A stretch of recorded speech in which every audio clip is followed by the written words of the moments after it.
मर्चू तुम उसी तरह तोते के रूप में भटको। नहीं नहीं, मुझे आजाद करो वरना मैं तुम्हें छोड़ूंगा नहीं। अब तुम मेरा कुछ भी नहीं बिगाड़ सकते। अब तुम जाओ यहाँ से और अब से ऐसे ही घूमो। अब तुम्हें पता चलेगा कि दूसरों को दर्द देने में कैसा महसूस होता है। इसके बाद वह राक्षस वहां से उड़ जाता है। मर्चू और उसकी पत्नी सीता दोनों खुश हो जाते हैं। मर्चू पहले की तरह काम करने लगता है। वह और उसकी पत्नी दोनों खुशी खुशी जिंदगी गुजारने लगते हैं।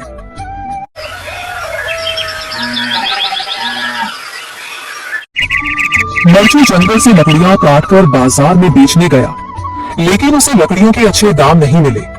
इस पर मर्चू ने कहा, अरे भैया, इतने कम पैसे? इन पैसों में तो 2 वक्त का खाना भी नहीं मिलेगा। आप मुझे बहुत ही कम पैसे देते हैं। मैं इतनी मेहनत से लकड़ियां काट कर आता हूँ, लेकिन उनके पैसे मुझे बहुत कम मिलते हैं। भैया, तुम्हारी लकड़ियां होती ही इतनी कमजोर हैं कि मैं इससे ज्यादा पैसे नहीं दे सकता।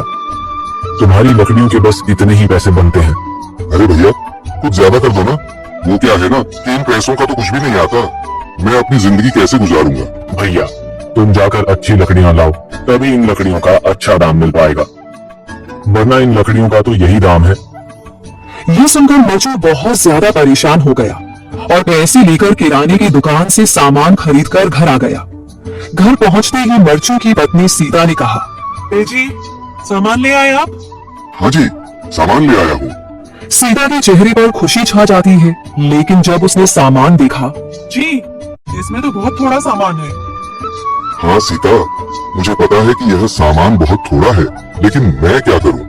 मेरे पास जितने पैसे थे मैं उतने का ही सामान लेकर आ गया हूँ। इस तरह हमारा गुजारा कैसे हो पाएगा जी? आपको तो पता ही है कि हम कितनी मुश्किलों से गुजारा करते हैं। हाँ हाँ, मुझे पता है, लेकिन मैं कर भी क्या सकता हूँ? मेरे पास इतने पैसे ही नहीं कि हम एक अच्छी जिंदगी गुजार सके। इतनी मेहनत कर रहा हूँ, लेकिन फिर भी मेहनत का फल नहीं मिल रहा।